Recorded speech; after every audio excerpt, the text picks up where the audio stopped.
The plastic stick trembled in Lena Grace Harper's hands as two pink lines stared back at her, bold and undeniable.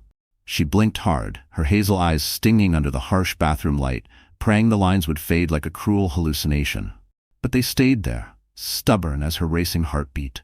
"Oh, God," she whispered, her voice barely rising above the low hum of the exhaust fan. The pregnancy test slipped from her fingers, clattering onto the cold marble floor of their high-rise condo in downtown Chicago. Lena stared at her reflection in the mirror. 30 years old, skin pale and blotchy with shock, wavy dark blonde hair scraped back in her usual no-nonsense bun that never stayed neat. Her blazer hung wrinkled on the back of the door, proof of another punishing day at the design firm where she spent more time taming panic attacks than sketching blueprints. She pressed a trembling palm against her flat stomach, trying to picture the tiny life growing inside her. A baby. Their baby. A fresh wave of dread pulsed through her ribs. How was she supposed to do this alone? A mortgage, endless deadlines, a husband who didn't even notice when she cried herself to sleep. What if I mess this up? The thought hissed like static in her head, louder than the fan. She could already see her coworkers' thin smiles, the whispers about her productivity, the pitying nods when she'd have to leave early for doctor appointments. For a terrifying second, she hated herself for not feeling only joy. The thought should have brought her warmth, but instead a familiar knot of fear twisted tighter in her chest. When was the last time she and Ethan had an actual conversation, not just the routine, "How was your day?" while he scrolled mindlessly through emails, but real words that meant something? She couldn't remember. The bathroom door rattled as someone knocked. "Lena, you okay in there?"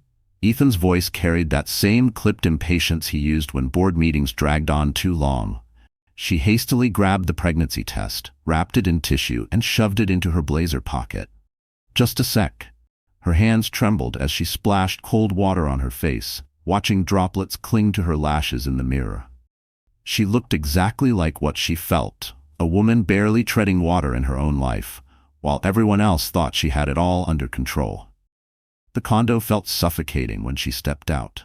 Ethan stood in the sleek, modern kitchen, his 6'1" frame commanding the space even in sweats. His dark brown hair was styled perfectly, though it was almost 9 at night, and his smartwatch glowed beneath the pendant lights. Even at home, he looked like a glossy ad for successful CEOs. Finally, without glancing up, he muttered, "I've been waiting to tell you about the Harrington deal. 3 more companies are interested, and if we close by Friday..." Ethan's voice trailed off as Lena's reply came out smaller than she meant. "We're talking about a promotion that could change everything. Marshall basically guaranteed me the VP title. If, Ethan, please." He finally looked up, blue eyes flashing mild irritation. "What's wrong? You look pale." The words pressed heavy on her tongue. "I'm pregnant. We're having a baby. Everything's about to change." But looking at him, really seeing him, she saw a stranger. When had the man she married turned into this polished, unreachable figure who measured life in quarterly reports and bonus structures? "I need to talk to you about something important." Ethan's phone buzzed. His eyes flicked to the screen instantly, and Lena watched that familiar glint of barely contained excitement he only ever saved for work updates. "Can it wait?" Cora just sent the preliminary projections for next quarter. Cora? The name slipped out before she could bite it back. The new analyst. Brilliant girl. She really sees the big picture. He was already tapping away again. "You'd like her. She's got this unstoppable drive, always 3 steps ahead." Something cold and sharp settled in Lena's gut. She'd heard that name before, murmured on late-night calls Ethan took in another room, dropped casually in conversations that fell silent the second she walked in. "How long have you been working with her?" "A few weeks." "Why?" But he didn't even look up, fingers flying across the screen. Lena stood frozen, the pregnancy test burning in her pocket like a hidden brand. She watched her husband pour all his fascination into someone else's ambition. The baby inside her deserved better than this. She deserved better than this. "Never mind," she whispered. "Okay." Ethan grunted, already turning toward his office. "I have to answer this. The investors are waiting." The door clicked shut behind him, leaving Lena alone in their flawless kitchen that looked more like a catalog spread than a home. She pulled out her phone and opened her Trello board. Color-coded lists for groceries, meal prep, even anxiety control. Her fingers hovered, ready to add another list, another futile system to keep chaos at bay. But instead, she switched to her Notes app and typed, "Baby due, around February." Below that, after a long pause, "Tell Ethan when he's not busy." She stared at the words, knowing full well when he's not busy might never exist. Beyond their floor-to-ceiling windows, Chicago's skyline glittered with promise. Inside their designer condo, surrounded by curated furniture and modern art, Lena had never felt more alone. The pregnancy test seemed to pulse against her leg through the fabric of her pocket, a tiny plastic prophecy of change. Whether that change would save or destroy her marriage, Lena didn't know. 3 days had passed since she'd seen those pink lines, and she still hadn't found the right moment to tell Ethan.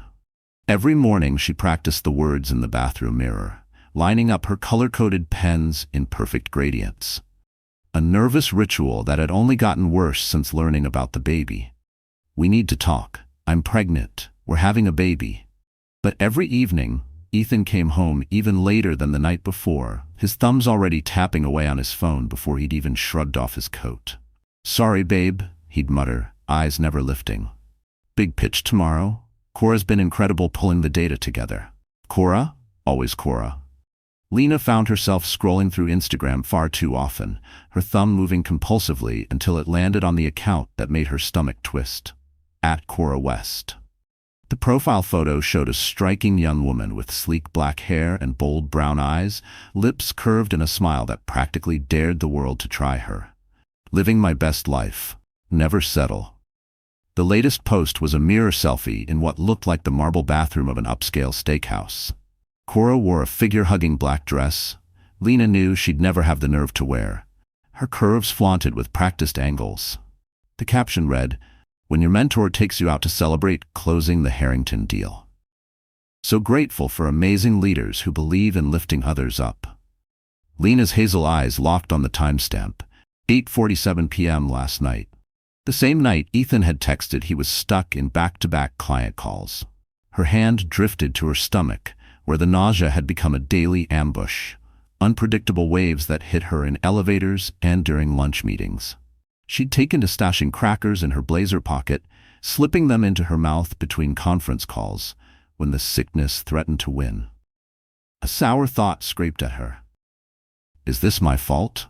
Maybe if she'd stayed interesting, stayed fun, stayed the bright young thing Ethan used to show off at parties, maybe then Cora West wouldn't exist at all. The shame tasted worse than the morning sickness. "Mrs. Harper?" Her assistant's voice snapped her out of it. "The Westbrook clients are here for their 2 o'clock. Lena quickly closed Instagram, cheeks hot with embarrassment at being caught stalking her husband's analyst. She smoothed her bun, tucking stray wisps behind her ear, and grabbed her iPad, her digital fortress of organized design sketches. The meeting dragged on, but Lena's pen drifted in the margins of her notes. Tiny houses with white fences, soft nursery colors, living rooms littered with toys. When Mr. Westbrook asked about timeline flexibility, Lena nearly blurted out that she'd be on maternity leave in 8 months. After the clients left, she sat alone in her office, staring at her sketches. These weren't the sleek minimalist designs her firm was famous for. These were homes. Warm, lived-in spaces where families grew, loved, and built memories together.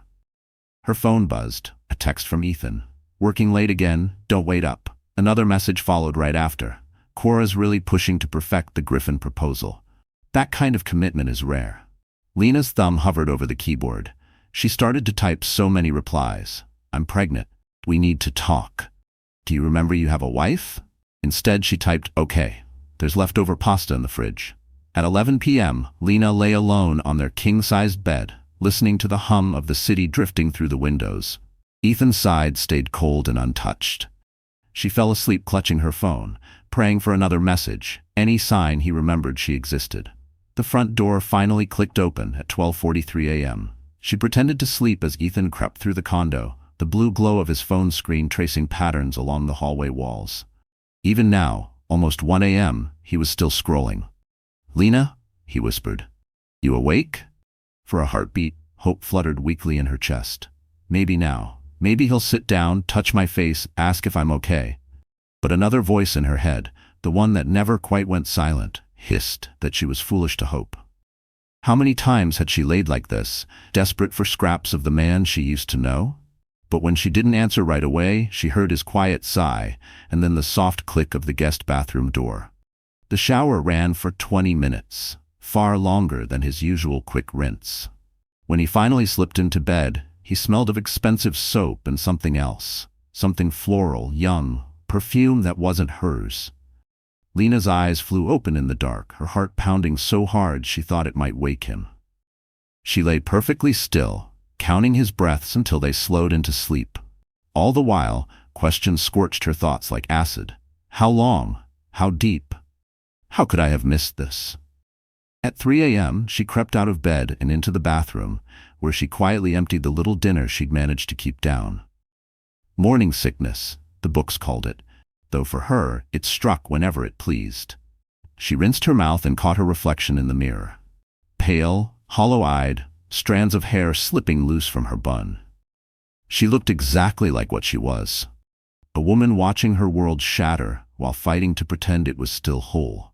She slipped back under the covers, feeling the icy divide of sheets between them, wondering how long she could keep pretending. She pulled out her phone and opened her notes app, adding to the list she'd started 3 days ago. Baby due, around February. Tell Ethan when he's not busy. Research pediatricians. Buy prenatal vitamins. Find out who Cora West really is. The last item made her stomach twist in a way that had nothing to do with pregnancy hormones. And as Ethan shifted beside her, murmuring a name in his sleep that definitely wasn't hers, Lena knew she couldn't pretend anymore. Something was very, very wrong with her marriage, and she was going to find out exactly what. The truth has a cruel way of surfacing when you're least ready to face it. Lena learned that on a Thursday morning, when Ethan hopped into the shower, leaving his phone abandoned on the nightstand. That never happened. Usually, it might as well have been surgically attached to his hand. But today, he was in a rush, mumbling about an early strategy meeting with the team. The device buzzed with a new message. The preview lit up the lock screen. Cora, last night was incredible. Can't stop thinking about. The words cut off, but Lena's vision tilted sideways. Her fingers moved on autopilot, muscle memory supplying Ethan's passcode, their wedding anniversary, a date that clearly meant more to her than to him. The full thread opened like a raw wound. Last night was incredible. Can't stop thinking about what you said about leaving her. When are we going to stop pretending this is just work? Soon. She's been so clingy lately, always wanting to talk. You're like a breath of fresh air. I know exactly how to make you forget all about home. That black dress worked, didn't it? You have no idea what you do to me. At 24, you've got more fire than she's had in years. Lena's eyes burned as she scrolled higher. Weeks of messages she'd been too trusting to suspect. Late-night texts that had nothing to do with quarterly numbers. Selfies that had nothing to do with data reports. Dinner reservations, secret meetups, all without a single word about the wife waiting for him in their perfectly curated condo. Her favorite, if she could even call it that, was from 3 nights ago. Ethan told her I was working late again. She actually believed me. Cora, poor thing. But that's what happens when you let yourself go. I saw your wedding photo on your desk. She used to be pretty. What happened? Ethan, kids, work, life. She's always tired, always stressed. You make me feel alive again. The bathroom door handle turned, and every ounce of Lena's training as a designer, the ability to hide her emotions behind a polished presentation, snapped into place like armor. The part of Lena that knew how to solve problems under pressure snapped into place. She put Ethan's phone back exactly where she'd found it, arranged herself in the same position, and somehow managed to look convincingly asleep. When Ethan stepped out of the bathroom in a cloud of steam, he didn't even glance her way. "Morning, babe," he said, grabbing his phone off the nightstand. His thumb started scrolling immediately, and Lena watched his face light up at whatever Cora had just sent him. "Good morning," Lena whispered, her voice barely scraping out of her throat. He was already halfway to the closet, pulling out one of his perfectly tailored suits, the charcoal gray one that made his eyes look impossibly blue. "I'll be late tonight," he said, knotting his tie with practiced precision. Big pitch for the Griffin account. Cora's been putting in crazy hours on this one. Cora. Even now, saying her name brought out that specific grin. The one Lena hadn't seen aimed at her in months. Of course she has, Lena managed to say. If he heard the crack in her voice, he ignored it. He was too busy straightening his collar and smoothing invisible wrinkles. The same fastidious care he used to reserve for their dinner dates, back when she was still the center of his universe. After he left, planting a distracted kiss that barely grazed her cheek, Lena sat motionless on their bed. And then she crumbled. The sobs came from somewhere ancient and raw, the sound of a dream dying in real time. She was 8 weeks pregnant with the baby of a man who thought she was clueless and desperate, who compared her to a 24-year-old in tight black dresses, who spammed him with heart emojis, who laughed about her behind her back while destroying the vows she still clung to. The nausea hit viciously, forcing her to run to the bathroom, where she vomited until her stomach was hollow and her throat ached. When she finally raised her head, the reflection staring back didn't look like the woman she'd been a month ago. Hollow eyes, chalky skin, a shell. But as she stared, something inside her shifted. The heartbreak was still there, probably always would be, but beneath it, something harder was forming. Cold, clean anger that burned through the fog of disbelief.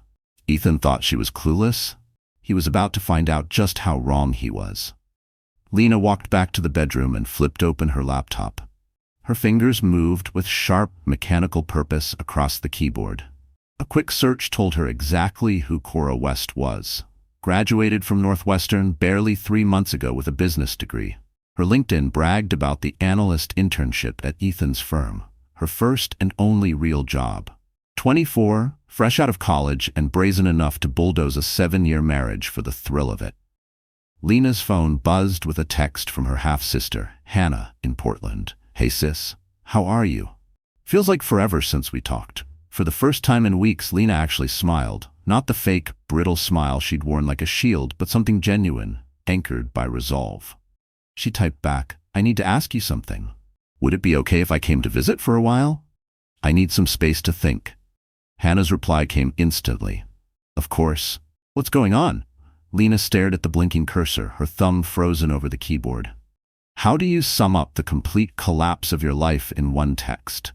"I'll explain when I get there."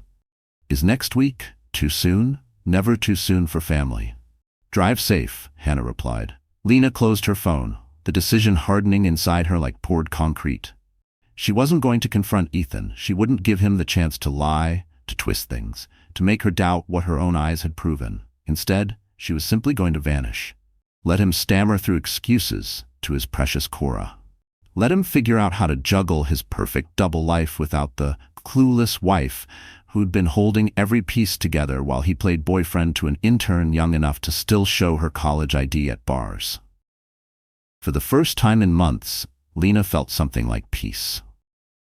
She had 8 months to learn how to be a single mother, and she would use every single day to become the woman she should have been all along. The kind who never waits around for a man to remember she exists. But beneath the surge of calm, a faint panic simmered too, a small, ugly voice whispering, "What if I can't do this? What if I run out of money? What if he finds me and talks me into staying?" She squeezed her eyes shut until the doubts shrank back. No. She'd come this far. She wouldn't flinch now. She discovered that disappearing, truly disappearing, took more planning than designing an entire high-rise. Over the next 5 days, she moved through her routine like a ghost, quietly preparing to vanish.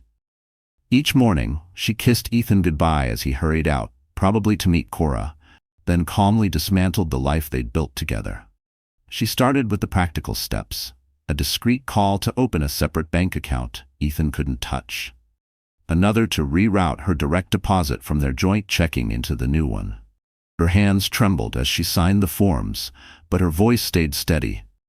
"Just some account restructuring," she told the banker, a soft-spoken woman who seemed to understand more than Lena said out loud. Next came her clients. Lena drafted careful emails explaining she'd be taking an extended leave of absence for personal reasons, handing off her projects to trusted colleagues.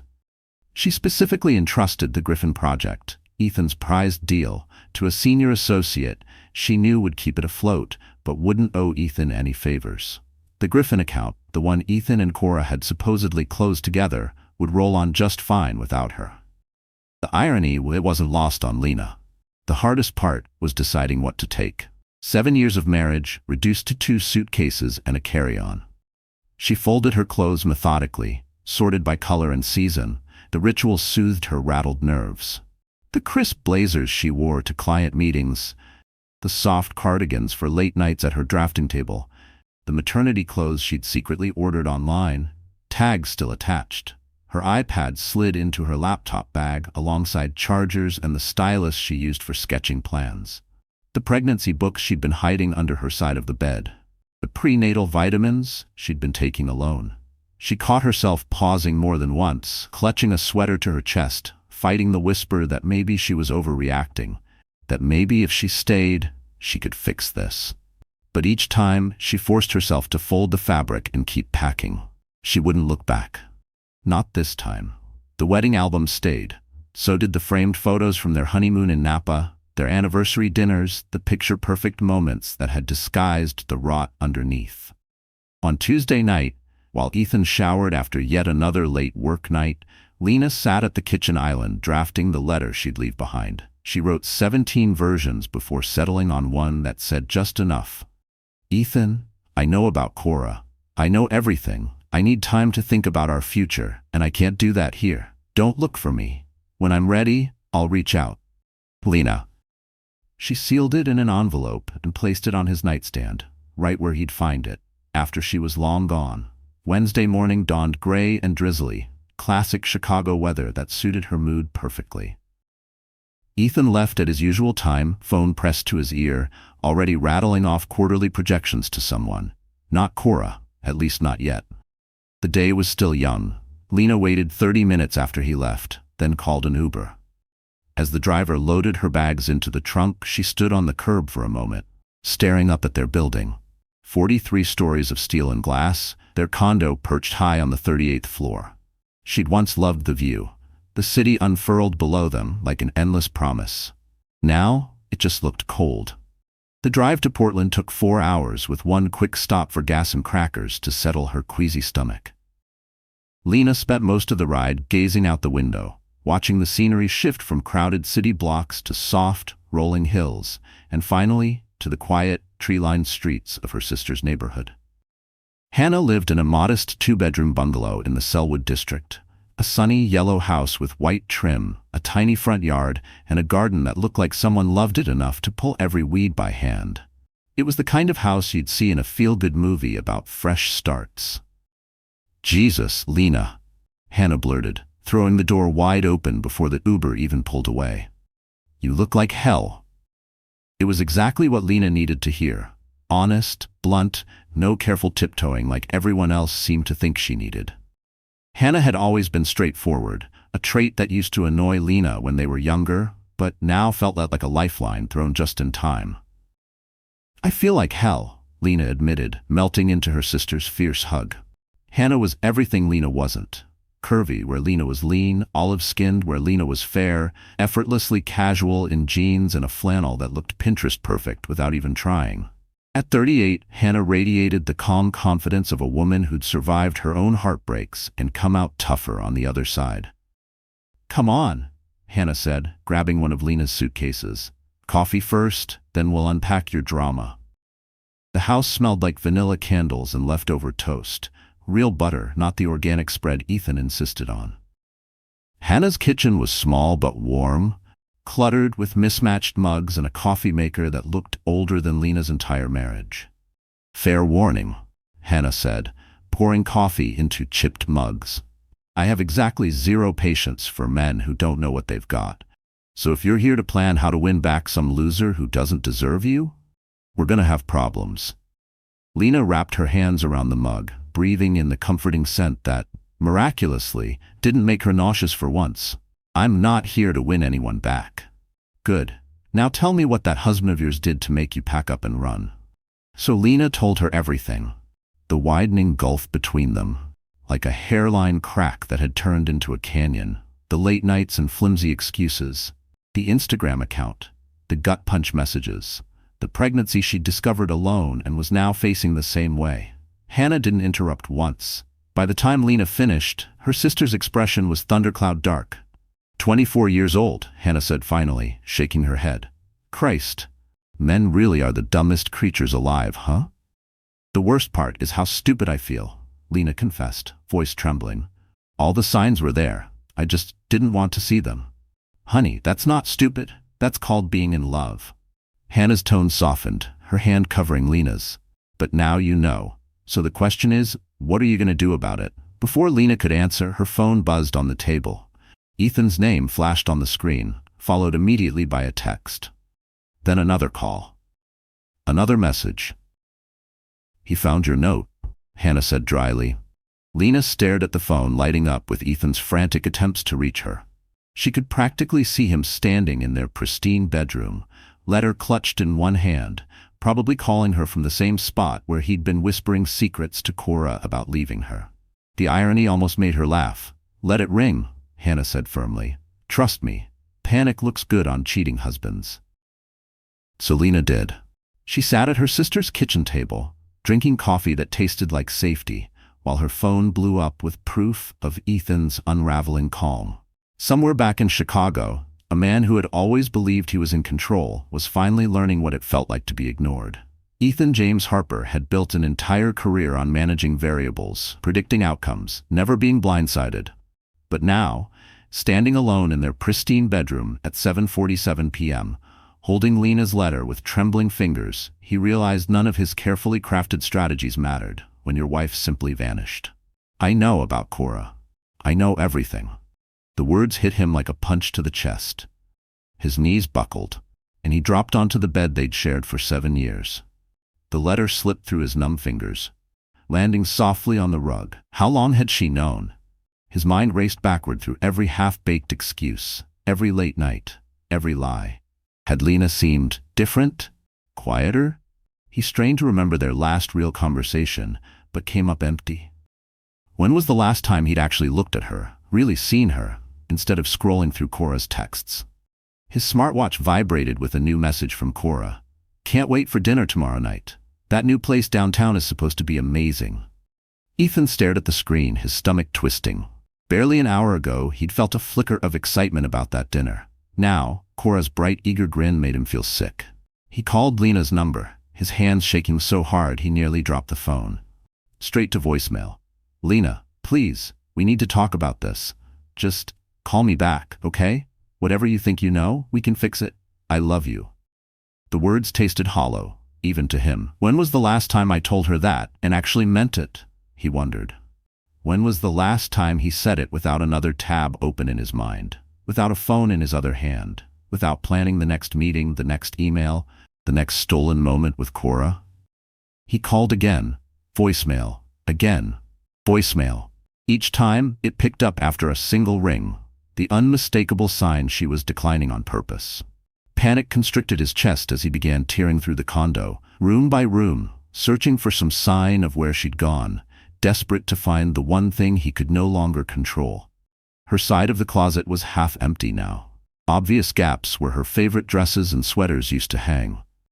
The bathroom counter, usually crowded with her skincare bottles and the prenatal vitamins she'd just started taking, was stripped bare except for his things. In the kitchen, he yanked open the junk drawer where they kept passports and important papers. Her passport was gone, so were her birth certificate and social security card. This wasn't some impulsive storm out. This was a carefully planned escape.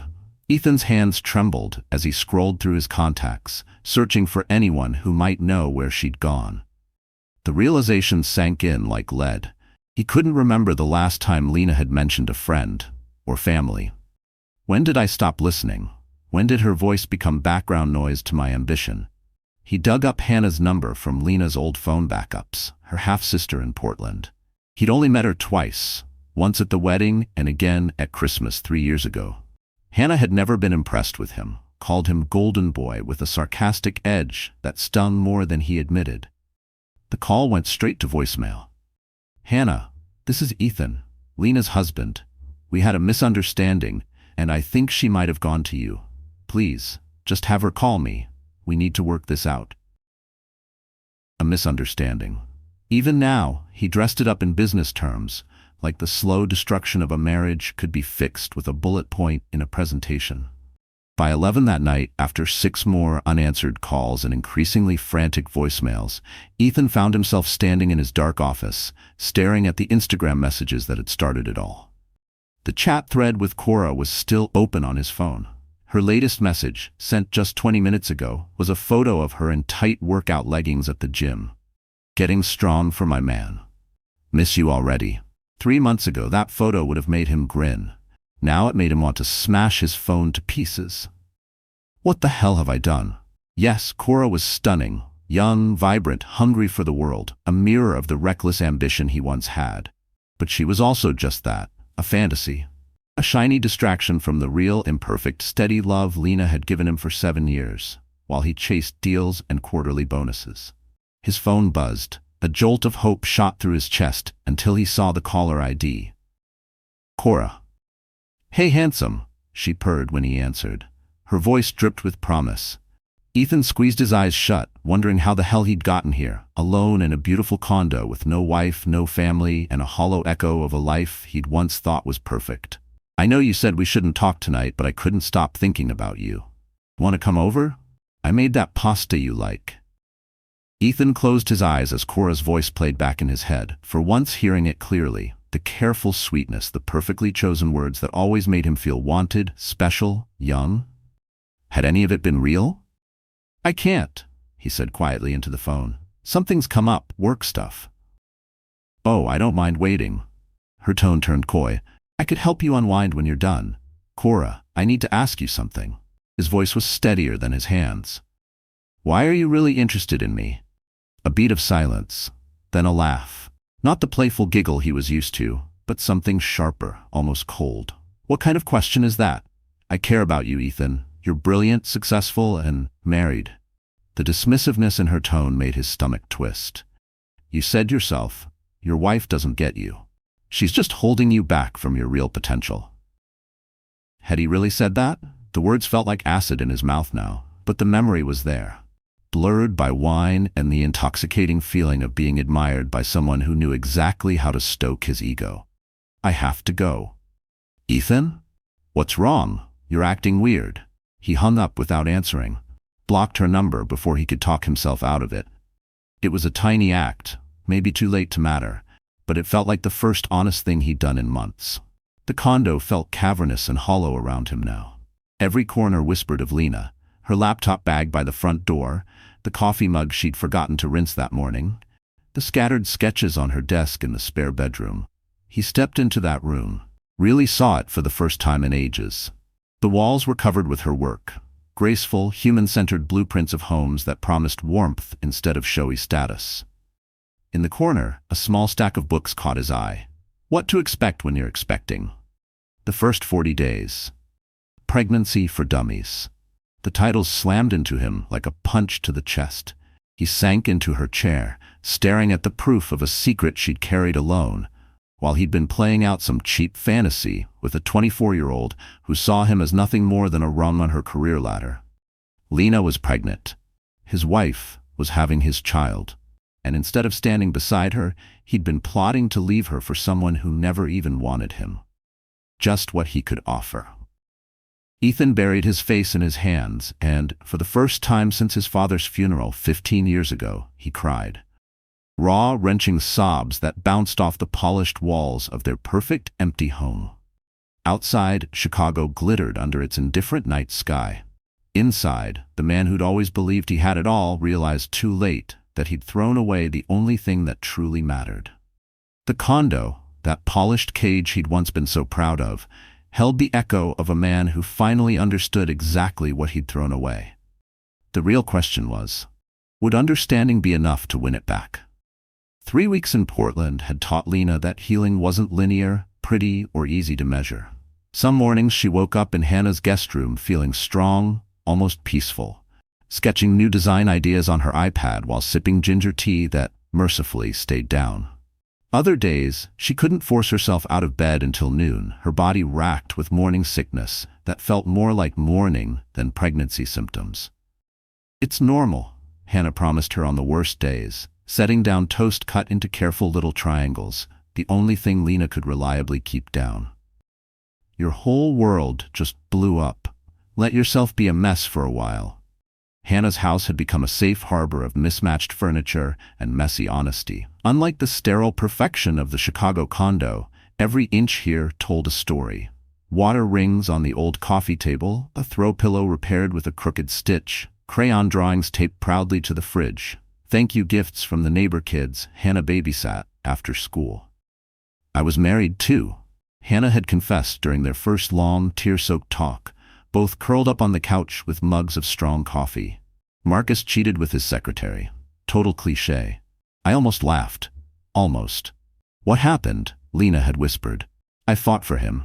Therapy, forgiveness, being the cool wife who gets that men slip up. Forgave him when he swore it'd never happen again." Hannah's tone stayed calm, but her knuckles whitened around her mug. "Then I found out about secretary number 2 and 3. Turns out, some people don't want to be saved from themselves." Lena had stored that confession like a caution sign, stacking it alongside all the new, brutal truths she was collecting about love, betrayal, and the thin line between devotion and habit. And late at night, when the house creaked and the baby turned somersaults inside her, she still caught herself wondering, if he showed up now, crying, begging, would I be strong enough to say no? The question shamed her more than the betrayal itself. Her phone had finally stopped vibrating with Ethan's desperate calls and messages. 47 missed calls the first week. 23 the second. Then, nothing. "The silence is worse than the noise was," she'd told Hannah just yesterday, while they painted the guest room a soft yellow, neutral and hopeful. "Or," Hannah had grunted, rolling more paint onto her brush with deliberate force, "he got distracted again by his baby-faced side piece." Lena didn't disagree. Men like him don't stay single long. They need someone to handle their feelings for them. Hannah's comment had stung, mostly because Lena knew it was true. How many of Ethan's moods had she managed over the years? How many times had she swallowed her own needs to cushion his stress, his schedule, his towering ambitions? Now, sitting alone in a coffee shop in the Hawthorne district, Lena was finally learning how to manage just one person's feelings, her own. She'd settled into a daily rhythm that mostly worked: breakfast, if her stomach could stand it, a walk through the neighborhood's leafy streets, then 2 hours of sketching at this cafe where the baristas already knew her order: herbal tea and a blueberry muffin, and respected her need for silence. Her sketches had shifted since leaving Chicago. Gone were the sleek, sterile glass towers her old firm loved so much. Now her pages filled with houses, wraparound porches, sunny breakfast nooks, reading corners. Places built for families who actually sat down together. Homes where kids could leave toy trucks in the hallway without someone complaining about ruining the aesthetic. "Excuse me, are you an architect?" Lena looked up, startled, to find a woman about her age standing beside the table, pointing at the spread of pencil lines and notes. She had warm brown eyes and wore jeans splattered with dried paint, definitely an artist of some sort. "I am," Lena said cautiously. She wasn't used to strangers asking about her work. Not here, not now. "I'm Indy Morrison," the woman said, extending a hand and a smile. "I run a nonprofit that builds affordable housing for single moms."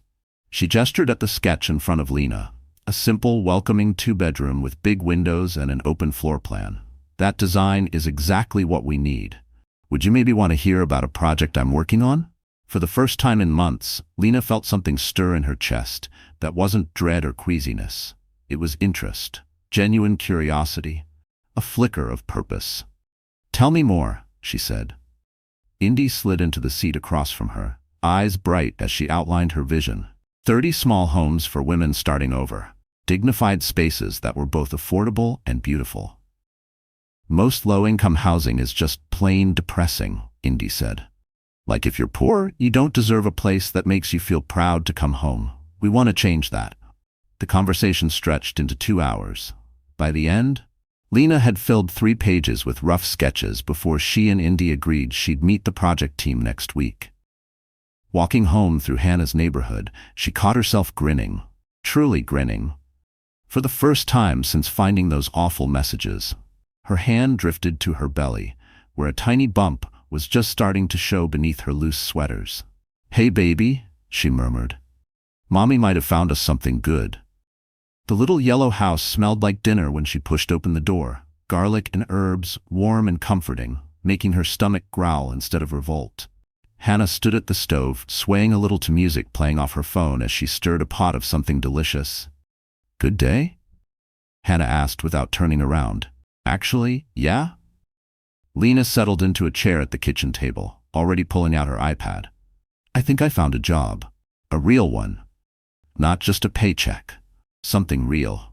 Hannah wiped her hands on a dish towel and studied Lena's sketches, giving them the same careful attention she gave everything that mattered. "These are gorgeous, Lena. Truly. When's the last time your work made you feel this excited?" Lena paused. Back in Chicago, architecture had become about deadlines and office politics, landing big clients and eyeing the next promotion. When had she last thought about the people who would live in the buildings she designed? "I don't even remember," she admitted. Hannah reached out, squeezing her wrist gently. "Then maybe this isn't just about running away from Ethan. Maybe it's about running towards something better." That night, Lena lay in bed listening to Portland's softer nighttime hum, so different from Chicago's restless downtown noise. Her phone rested silent on the nightstand for the first time in weeks. No more desperate voicemails. No more texts full of hollow apologies and empty promises to change. The quiet should have brought her peace. Instead, it left a question echoing in her mind.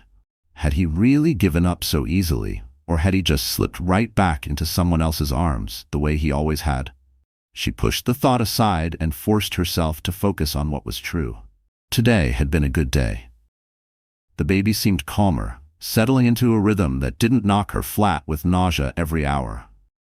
The housing project offered the chance to create something meaningful, something built for people like her. Women rebuilding from nothing. Hannah's spare room was starting to feel less like a refuge and more like a home. For the first time since her world imploded, Lena let herself picture a future that didn't depend on fixing the mess Ethan had made. A future she would design herself, sturdy, honest, real. A life that traded perfection for substance, appearances for authenticity. A radical idea for a woman who'd spent 7 years molding herself into the wife her husband thought he wanted. Instead of the version of herself she'd spent years performing for other people, Lena drifted off to sleep that night, with one hand resting protectively on her growing belly. And for the first time, she felt ready to discover who she really might be. Cora West had always excelled at reading people and giving them exactly what they wanted to hear. It was how she'd coasted through college on scholarships and landed an analyst internship at one of Chicago's top consulting firms. But standing in Ethan's glass-walled office on a Tuesday morning, watching him stare pointedly past her shoulder while reciting what was clearly a rehearsed speech, she realized her calculations might have been off this time. "The internship program is being restructured," Ethan said, drumming his fingers on the desk. That same anxious rhythm she'd noticed more and more over the past month. "We're pivoting to prioritize candidates with more specialized experience." Cora adjusted her fitted black blazer, the one that used to draw that hungry look from him just weeks ago, and offered him a practiced, saccharine smile that had undone stronger men than him. "Ethan, if this is about your wife, we can work around it. I get it. Married men have to be discreet." For the first time, he met her eyes. What she saw there wasn't lust or shame or even anger. It was something worse. Cold indifference. "This isn't about my wife," he said quietly. "This is about professionalism and the fact that I made a serious error in judgment that could have jeopardized both our careers." A flicker of panic tightened Cora's chest. She'd been so methodical, so strategic. Ethan was supposed to be her shortcut to investors, a fast-track recommendation for a permanent hire, maybe even connections that could lead to real money and influence. She had invested 3 months in him. She wasn't about to lose it all because he'd suddenly grown a conscience. For a split second, her polished confidence buckled, replaced by a raw surge of fear. What if he cuts me loose and I have nothing? What if every whispered promise was just another lie? She forced the dread down and let anger fill its place. "You don't mean that," she said, stepping closer to his desk. "I know you feel something real for me. You told me I made you feel alive again, remember? You said your wife didn't get you like I do." Ethan flinched as those words, his own careless confessions, came back at him like knives. "I was wrong to say those things," he muttered. "I was wrong about everything." "Oh, was the sex wrong too?" Cora shot back, her sweetness gone, swapping subtlety for blunt force. "Because you didn't exactly look conflicted then." The color drained from Ethan's face. "Keep your voice down." "Or what? You'll fire me?" She laughed, but it sounded like broken glass. "Too late, sweetheart. I have screenshots of every text you ever sent me, every late-night promise to leave your boring wife, every photo you begged for, every plan you swore we'd make real, your precious investor contacts, your big career favors. Remember all that?" She crossed her arms, watching his composure crack one trembling breath at a time. Now she had his full attention. The nervous tapping of his fingers stopped, and his expression shifted. Gone was the embarrassed guilt, replaced by the cold, strategic calculation she'd seen him wield in high-stakes meetings. "Are you threatening me, Cora?" "I'm protecting myself," she shot back smoothly. "Let's not rewrite history. You were the one who started flirting during those late strategy sessions. You suggested the first round of drinks after work. You swore your marriage was dead and buried anyway." It was true, mostly. Sure, she'd leaned in, played up the interest, but Ethan had crossed the line first. The wedding band still snug on his finger was proof of who'd betrayed whom. "What do you want?" he asked finally, his voice tight. "I want what you promised," Cora said without missing a beat.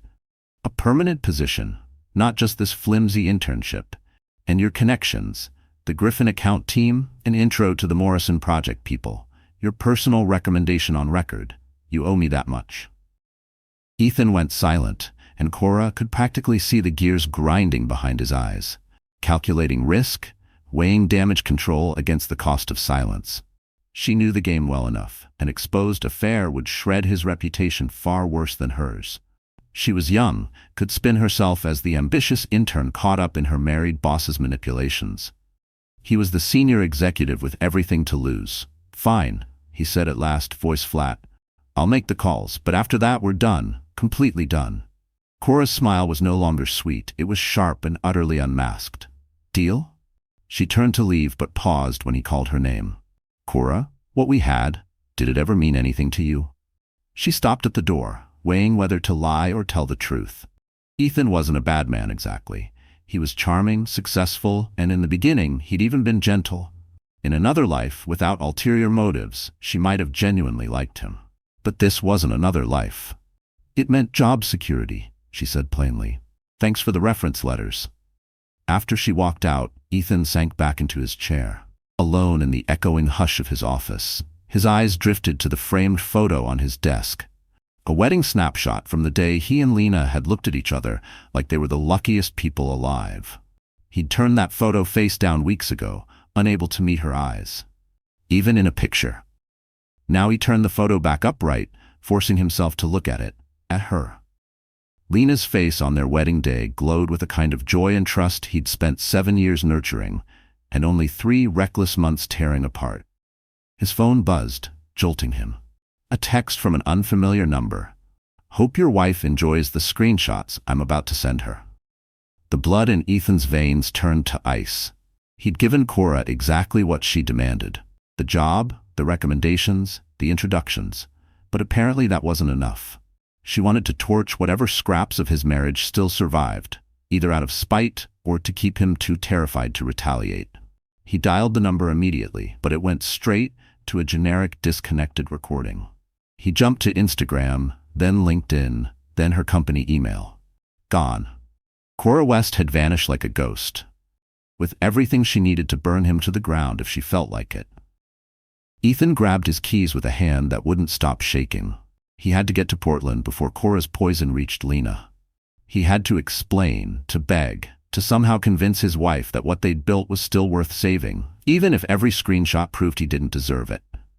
As he barreled through Chicago traffic, blowing past speed limits and caution signs, dread gnawed at his ribs like an animal. Deep down, he knew he was already too late. The woman he'd married, the one who'd believed in him even when he gave her nothing in return, she was a mirage he'd squandered. Now the truth was reclaiming everything he'd pretended was safe. Back in the glass tower he'd abandoned, Cora West cleared out her desk with practiced ease, already drafting the LinkedIn post that would frame her exit as a brilliant career pivot, not the ruthless con it really was. She'd learned early that in a world run by men who confused lust for love, a young woman with enough beauty and cold ambition could write her own ticket. Ethan had been almost too easy. Married men always were. So much to lose. So easy to leverage.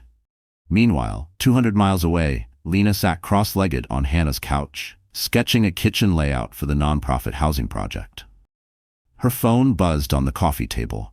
Notification, one new message from unknown number. She glanced at the preview, thought you should see what your husband really thinks. Her pencil froze mid-stroke. For 6 weeks, her phone had been blissfully silent. No more desperate voicemails, no more apologetic texts. She'd even let herself believe maybe Ethan had finally let go. Maybe he'd settled for Cora and left her alone to rebuild what he'd broken. The screenshot that loaded next shattered that fragile hope in a single line. Ethan. Lena's been so clingy lately, always wanting to talk and connect and have these deep, exhausting conversations. Lena stared at the words, her heartbeat hammering in her ears. So this was the man she'd wasted 7 years loving. Sometimes I think she's just desperate to keep me interested. Cora. Poor baby. Good thing you have me to remind you what real passion feels like. Ethan. She's gained weight too. Keep saying it's stress, but I remember when she used to take care of herself. Lena's vision blurred as more screenshots kept loading, each one another slice across already raw skin. Messages mocking her boring friends, her predictable routines, her need for real connection. Photos. God, the photos. Ethan had sent Cora snapshots of their bedroom, their kitchen, even the wedding album she'd left behind in Chicago, all with cruel little comments attached. Ethan. Look at this one from our honeymoon. She was actually pretty back then. What happened? Life happened, baby. But you don't have to settle for less than you deserve. The last screenshot was dated just 2 days ago. Hope your wife loves reading these. Consider it my going-away present for your marriage. Lena dropped her phone like it had burned her. The hum of the coffee shop, baristas calling orders, spoons clinking against mugs, melted into a high-pitched static in her ears. She pressed both hands to her now noticeably rounded belly and forced herself to breathe past the nausea that had nothing to do with pregnancy hormones. He'd laughed about their private moments, shared photos of their home, mocked her body, her life, the very core of who she was. All for the amusement of a girl who'd seen their marriage as sport. Ma'am? Are you okay? The barista who'd learned her tea order weeks ago stood by her table, worry creasing his forehead. Lena managed a stiff nod, even though she felt like she might collapse. I'm okay. Just need some air. She gathered her scattered sketches and phone with shaking hands, stepped outside, and let Portland's crisp October air slap her awake. The tree-lined street she'd come to love suddenly looked sinister, like Cora's words had poisoned her little sanctuary too. Her phone rang in her palm. Hannah.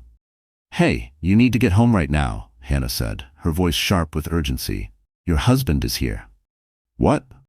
Lena's knees almost gave out on the sidewalk. How did he? I don't know, but he's pacing my yard like a lunatic. The neighbors are staring. He keeps saying he needs to talk to you about some messages. I think he knows about the screenshots. Lena closed her eyes, steadying her breath. 6 weeks of hard-won strength. 6 weeks of finding herself again. Through work that mattered, late-night talks with Hannah, and the quiet pride of surviving on her own. She exhaled once, slowly, then opened her eyes to the bright, cold street. I'm on my way. The walk back to Hannah's house took 12 minutes, and Lena used every single step to fortify herself against whatever excuses Ethan would throw at her. He'd had 6 weeks to own his choices, to reach out honestly, to face her like a man. But he hadn't lifted a finger, until Cora threatened to blow up the last scraps of his reputation. She spotted him before she turned onto Hannah's street.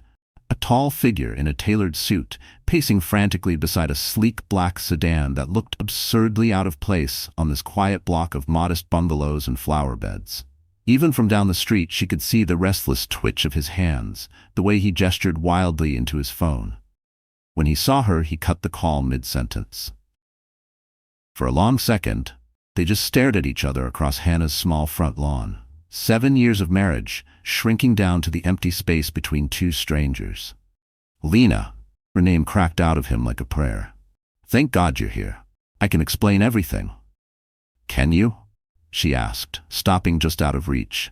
She took him in with a strange detachment, the suit that hung a little looser than before, the deep hollows under eyes that had once seemed so confident, the hair mussed by restless fingers. "The messages Cora sent you, half of it's twisted." She spun things, cut conversations out of context. "Which half, Ethan?" Lena's voice was calm, terrifyingly calm even to her own ears. "The half where you called me needy and boring? Or the half where you sent your mistress pictures of our bedroom?" Ethan flinched like she'd slapped him. "I was angry, confused. I said things I didn't mean because I was trying to convince myself what I was doing wasn't so." "You spent 3 months convincing yourself," Lena cut in, her pulse steady even as her heart roared in her chest. There was something clean and sharp forming inside her. Not grief this time, but finality. "How long did you need to convince yourself to send her photos of our wedding album? How many nights did it take to laugh about our vows with a 24-year-old intern?" "She manipulated me," Ethan said hoarsely, stepping forward like he might grab her hands. "You have to believe me. She used me for connections, for leverage. None of it was real. Our marriage was real." Lena's voice was quiet but diamond-hard. "I was real. And you threw it away for someone who didn't even pretend to care about you the moment it stopped benefiting her." "What does that say, Ethan? About how little you valued what we had?" He stepped closer, and Lena could see the tears collecting in his tired eyes. "I know I screwed up. I know I hurt you in ways that, God, Lena, I can't even sleep anymore. I keep seeing you pregnant and alone, and I—" "Stop." The word cracked through the cool night air like a blade. "You don't get to use my pregnancy to make yourself feel sorry for what you did. That's not what I'm doing. Isn't it?" Her hand moved instinctively over her rounded belly, a gesture that was hers alone now, no longer shared with him. "For 7 years, I tried to be the wife you wanted. I handled your moods, organized your life, pretended not to notice when you stopped seeing me and started seeing an accessory that got in your way. And the second I needed you to be my partner, not a burden, you found someone else to make you feel young." "I want to come home." Ethan's voice broke. "I want to fix this, I swear." "Home to what?"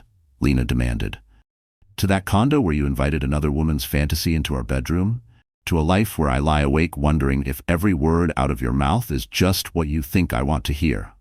Behind him, Hannah stepped onto the porch, a coffee mug in hand, watchful and ready to pull Lena back if she needed rescuing.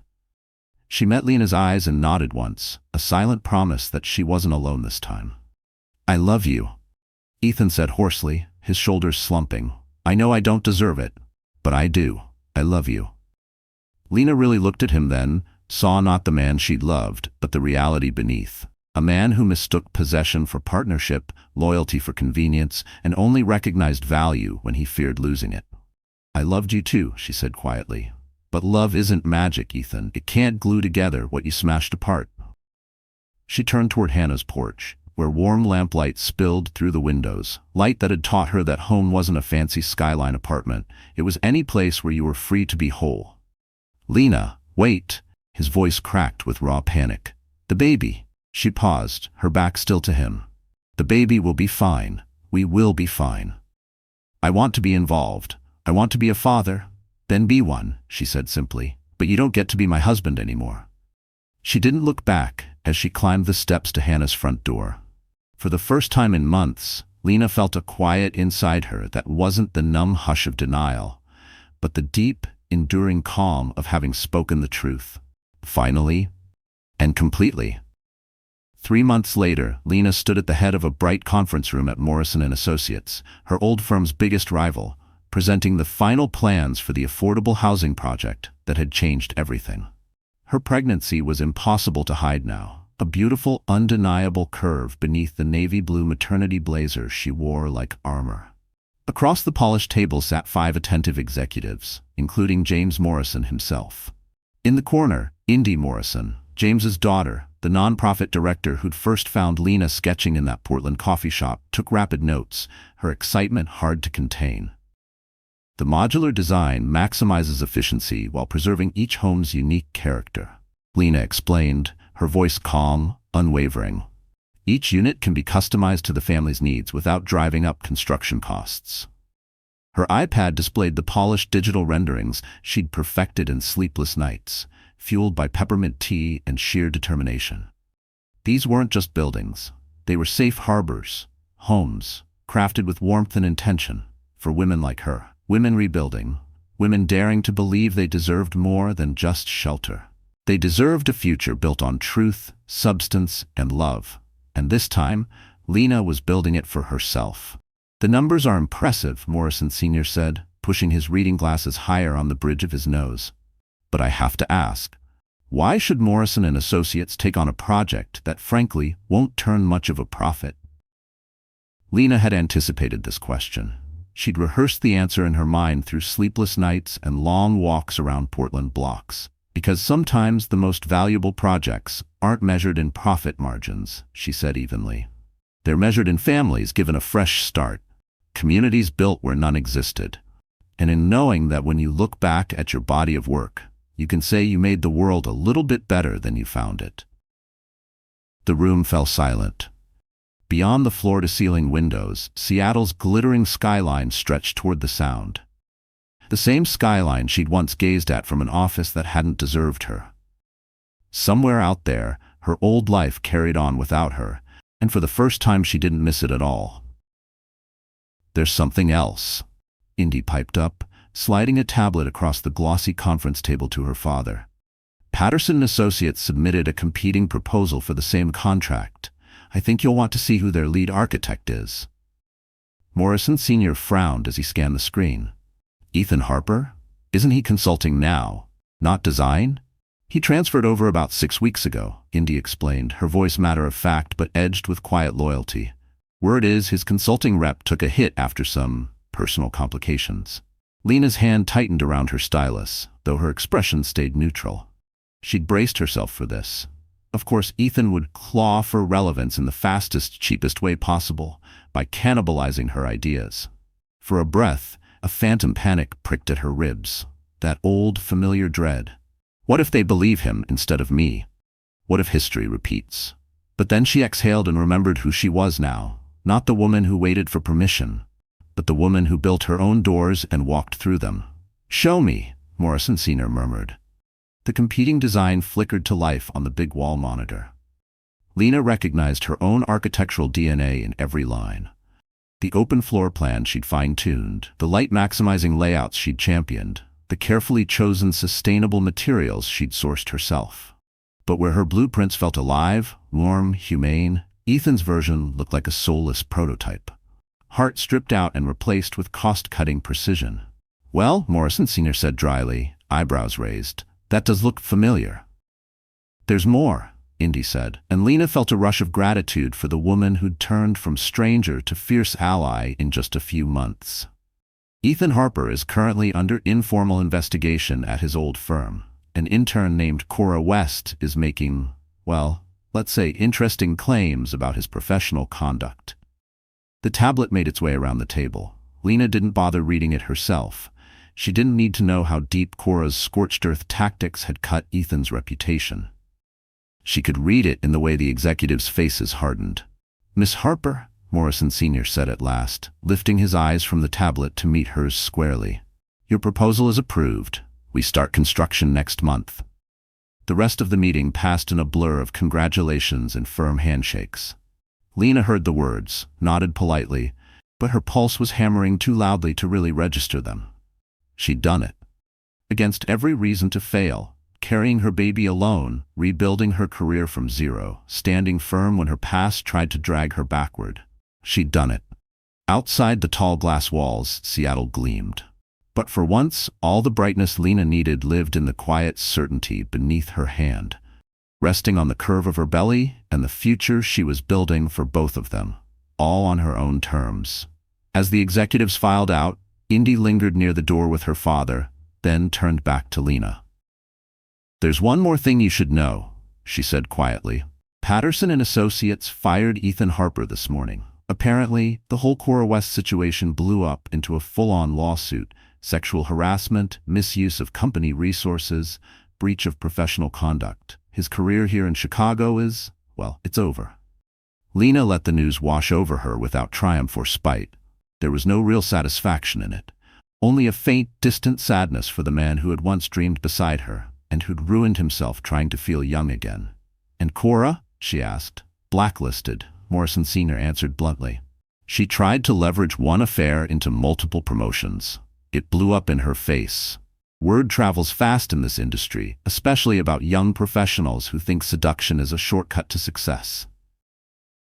3 hours later, Lena sat at Hannah's kitchen table, still glowing with the quiet thrill of victory.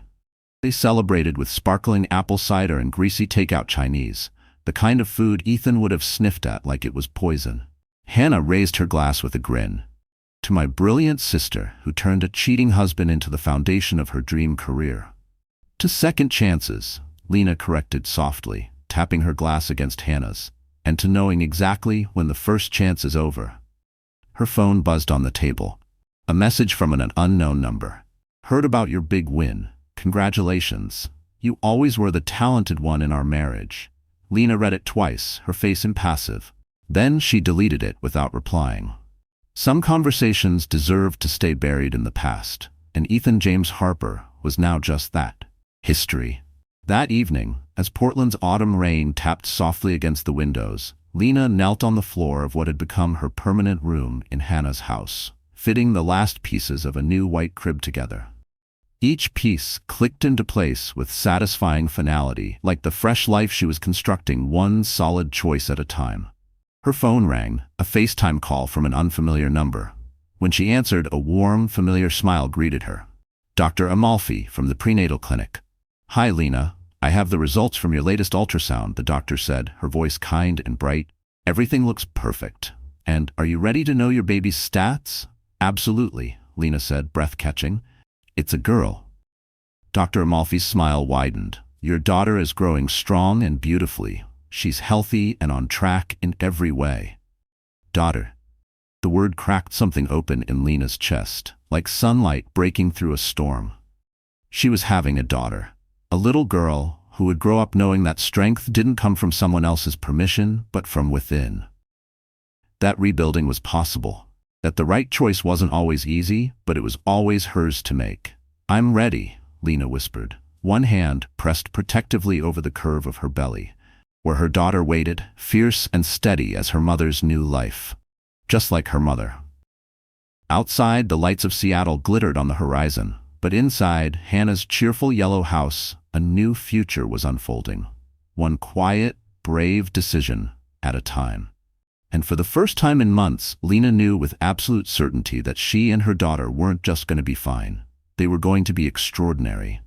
1 year later, the first thing people noticed about Lena's new office wasn't the prime downtown Portland address or the sleek row of architectural awards she'd racked up in only 12 months. It was the sunny corner where her minimalist glass desk met a colorful play area. Building blocks, picture books, and a baby monitor softly crackling with the gentle hum of nap time. Lena Grace Harper, or rather, Lena Grace Harper, no longer. She'd dropped her married name 6 months ago and gone back to her maiden name, Lena Grace Mitchell. She was deep into blueprints for her third major affordable housing development when the monitor buzzed alive with cheerful babbling. "Mama, Mama, Mama!" came the bright little voice of 8-month-old Lena Grace Mitchell, who had inherited her mother's green eyes and unstoppable stubborn streak, but somehow skipped the anxiety altogether. "Someone's awake right on schedule," Indy Morrison remarked from the other side of Lena's desk, where they'd been finalizing expansion plans. Under Lena's leadership, Morrison and Associates had launched an entire division devoted to community-first design and appointed her as its director. Lena smiled, saving her drafts and pushing to her feet. Perfect timing, as always. She stepped into the small adjoining room that doubled as Luna's daytime nursery. The sight never failed to steal her breath. Luna sitting up in her portable crib, dimpled arms reaching for the sunbeams pouring through the big windows, babbling at dust motes as if they were fairies. "Hello, beautiful girl," Lena whispered, scooping her daughter up into her arms. Luna immediately reached for Lena's earrings, delicate architectural-inspired studs that Hannah had had custom-made for her last birthday. "Mama," Luna announced proudly, as though she'd just cracked the code for world peace. "That's right, my sweet pea. Mama's here." Beyond the glass, Portland sprawled in all its quirky creative glory. Once, Lena had thought losing her old life in Seattle would break her. Now she understood it had set her free, to meaningful work, a thriving practice, and the kind of imperfect, authentic life she'd always deserved. Her phone buzzed with a text from Hannah. "Dinner at 6. Luna's favorite sweet potato puree and the salmon you actually like." Lena typed back quickly, "Perfect. We'll bring dessert." The "we" felt so natural now. In the first hazy months after Luna was born, Lena had sometimes felt that phantom ache for a missing partner. Someone to witness Luna's first smile, her first giggle, her first wobbly reach for a toy. But over time she realized she and Luna were a team, whole, unbroken, and exactly enough for each other. "Mitchell?" Her assistant's voice buzzed through the intercom. "Your 3 o'clock is here." Lena glanced at her calendar, and for a heartbeat, old anxieties stirred, but she shooed them away. "No more doubting. You've earned this." "Send him in," she said, settling Luna into her bouncy seat, surrounded by soft blocks shaped suspiciously like tiny modernist buildings. James Morrison strode in with his usual blend of fatherly bluntness and sharp business instinct. But today he carried a leather portfolio that hinted this was more than a project check-in. "Lena," he said, lowering himself into the guest chair, while Luna squealed a hello. "I'll get right to it. The board has reviewed your numbers for this year." For half a second, the ghost of old fears flickered. What if I'm not enough? What if I've failed? But she caught herself and let the thought dissolve. She knew her worth now. She could measure it in communities transformed, families housed, children growing up safe and warm. James Morrison smiled, and the next words out of his mouth would change everything. She answered simply, "They do. Indeed." James Morrison flipped open the leather portfolio, spreading out crisp contracts and sets of polished architectural drafts. 3 major projects completed ahead of schedule and under budget. A waiting list of nonprofits requesting your designs. National recognition from the American Institute of Architects for innovation in socially conscious development. Right then, Luna chose to topple her stack of soft blocks, squealing in delight at her self-made chaos.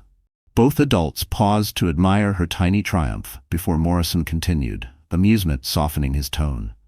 "And the remarkable talent to balance groundbreaking professional excellence with motherhood, which brings me to my offer."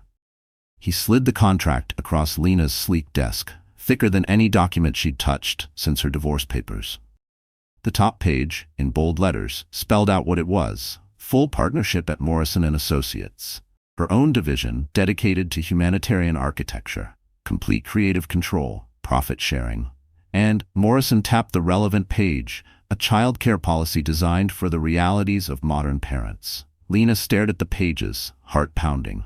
Partner, at 33, after burning down and rebuilding every piece of her life, after all those lonely nights in Chicago, wondering if anyone would ever see her for more than just a pretty extension of her husband's resume. "The salary's competitive," Morrison said dryly, "but more importantly, this comes with what your old firm never offered. Respect for the whole person. You're not just the polished mask you wear to meetings. You're the soul behind it." "Mr. Morrison?" Lena's voice caught, but she pressed on. "Why me? Why this?" He leaned back and gestured at Luna, who was now gleefully trying to chew on a phone block. "Because you've proven that great architecture isn't just blueprints and steel. It's about knowing that the walls we build shape the lives inside them. And because anyone who can transform affordable housing and raise a tiny tornado like that, well, you're clearly part human, part superhero." Lena laughed, a clear, bright laugh that felt like sunlight. "Can I have the weekend to think about it?" "Take all the time you need." though Indy's probably already designing your new business cards. After Morrison left, Lena sat at her desk with Luna in her lap and the contract spread open under her fingers. Every term was generous. The freedom was unheard of. And the security meant Luna would never doubt she was safe, wanted, provided for by her mother alone. More than any of that, though, this offer was proof that the path she'd chosen, the hard, lonely, terrifying choice to rebuild instead of reconcile, had led her here, to a life she'd made with her own hands. Her phone rang. For a second, the old anxiety flared. Ethan. But no, it had been months. The caller ID read Hannah. Relief and warmth spread through her chest. "Hey," Lena answered, pinning the phone between her ear and shoulder while Luna made a grab for her pen. "So," Hannah said, skipping all pleasantries, "I just heard from the nonprofit grapevine that someone got offered a partnership today. News travels fast in Portland. Are you going to take it?" Lena looked around her bright new office. At the neat rows of architectural models, the hand-painted thank you cards pinned above her desk, and the baby in her lap who would grow up knowing her mother had built all this from the ashes. She smiled. "Yeah, I think I am." Letters from families who now lived in homes she'd designed. A framed photo of Luna's first blueprint help, which mostly involved drool and grabbing for her mother's pen. "Yeah," Lena said into the phone, surprise coloring her voice as she realized the truth had already settled in her heart. "Yeah, I think I am." "Good," Hannah replied without missing a beat. "Luna needs to see her mama conquering the world." That evening, Lena sat in Hannah's backyard garden, explaining the new partnership to her sister, while Luna discovered the mysteries of grass and stubbornly tried to eat every dandelion within reach. For the first time in her adult life, Lena felt it, a perfect alignment between who she was and how she lived. The sunset over Portland painted the sky in soft pinks and golds, as if the universe itself had designed a canvas just for this moment. "You did it, sis," Hannah said, her voice low and full of pride. "You really did it." Lena looked down at her daughter, who was now methodically inspecting a blade of grass like a scientist on the brink of a breakthrough. "We did it," Lena corrected softly. "All of us." Somewhere far away in Seattle, her old life trudged on without her. Ethan had retreated to his hometown in Ohio, working for a small firm, reputation damaged and ambition dulled. Cora had vanished from the industry altogether. Her own games had devoured her chance at the future she thought she deserved. But here, in a backyard garden planted by her sister's patient hands, with Luna tugging at flowers and giggling at bugs, Lena Mitchell, architect, mother, partner, survivor, was finally completely home. 5 years later, Lena Mitchell Morrison stood at the edge of the new Riverside Community Playground, directing a swarm of neighborhood kids in a sandbox construction masterpiece. "The foundation has to be strong," she told a wide-eyed boy named Marcus, echoing both her mother's precise passion and Aunt Hannah's no-nonsense tone. "Otherwise, the whole castle falls down." On a nearby bench, Lena watched her second daughter, 3-year-old Sage, dozing against her side after a big morning at the ribbon-cutting ceremony. Riverside had been Lena's crown jewel. 150 units of affordable housing designed like a real neighborhood. Community gardens, a daycare, shared spaces that turned strangers into neighbors and neighbors into friends. "She's got your eye for detail," Indy said, dropping down beside her with 2 cups of coffee from the new community cafe. Another piece of Lena's vision made real. "And Hannah's stubborn streak," Lena replied. Watching Luna demonstrate proper sandpacking technique with the authority of someone who'd grown up surrounded by blueprints and models. Lena's phone buzzed. A text from her newest client. A women's shelter in Vancouver, ready to break ground on a residential complex designed to feel like hope. At 38, Lena Mitchell had become one of the most sought-after architects on the West Coast, known for what glossy magazines now called empathetic design. Spaces that honored the lives inside them first, profit second. She'd spoken at conferences, collected international awards, and most importantly, created homes for thousands of families who deserved dignity and warmth. But her greatest accomplishment was simpler than any headline. She'd learned to trust herself, to choose herself, to build a life that felt true instead of merely perfect. As the afternoon light softened over the community she'd raised from drawings and dreams, Lena gathered her daughters and headed home. to the craftsman house she'd bought in Portland's Alberta district. A sturdy home with a big backyard and a little studio where she still sketched late at night under the moon. "Mama?" Luna asked as they crossed the playground, her small hands sticky with sand and ice cream. "When I grow up, can I build houses too?" Lena laughed, remembering her own childhood pencil sets lined up in perfect gradient rows, her notebooks full of dream floor plans. "You can build anything you want, sweetheart, anything at all." And as she watched her daughter's face brighten with possibility, Lena knew with unshakable certainty, some endings are really just beginnings in disguise. The community she built wasn't only made of wood and steel, it was made of second chances, brave mothers, and the radical truth that everyone deserves a place to belong. So that's how the story comes to an end, my amazing friends. You're still here with me at this very moment, aren't you? If you are, maybe it means something deep in this tale has touched your heart too. You know, life doesn't always play fair. People we trust might betray us, dreams we build can collapse overnight, and sometimes we're left carrying wounds no one sees. But as the Stoics remind us, the obstacle is the way.